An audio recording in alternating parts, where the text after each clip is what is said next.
सूरज चव्हाणांना अजितदादांच्या राष्ट्रवादीनं पुन्हा संधी दिल्यामुळे छावा संघटना चांगलीच आक्रमक झाली आहे। सुनील तटकरेंना राज्यामध्ये फिरू देणार नाही असा इशारा छावाचे प्रदेशाध्यक्ष विजयकुमार घाडगे यांनी दिलाय। अजित पवारांच्या शब्दाला पक्षातच किंमत नाही असा हल्लाबोलही त्यांनी केला। सूरज चव्हाण यांच्याकडे राष्ट्रवादीच्या प्रदेश सरचिटणीस पदाची जबाबदारी देण्यात आली आहे, तर चव्हाणांना ही मिळालेली शिक्षा असल्याचं मत सुनील तटकरे यांनी व्यक्त केलं।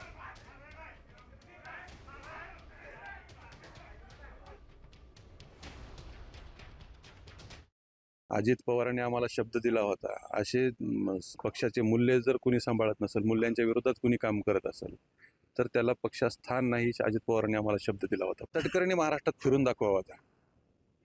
तुम्ही दाखवलंय ना, मेसेज दिलाय की महाराष्ट्रात आम्ही शेतकऱ्यांच्या पोरांना मारलं तरी प्रमोशन म्हणून त्याचं मनोबल वाढवण्यासाठी तुम्ही त्याला प्रदेश सरचिटणीस केलंय। पक्षाचं राजीनामा द्यायला सांगितला होता। आम्हाला सांगितलं होतं की त्याला पक्षात स्थान नाही।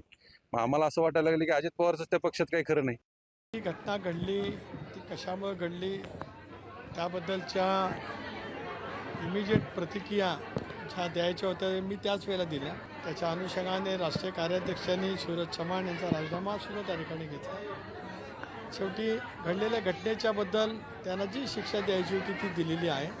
गेले अनेक वर्ष सूरज चव्हाणसुद्धा पक्षाच्या संघटनेमध्ये काम करतात।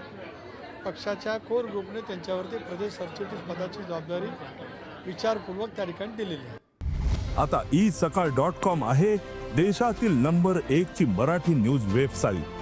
प्रत्येक अपडेटसाठी isakal.com ला नक्की भेट द्या।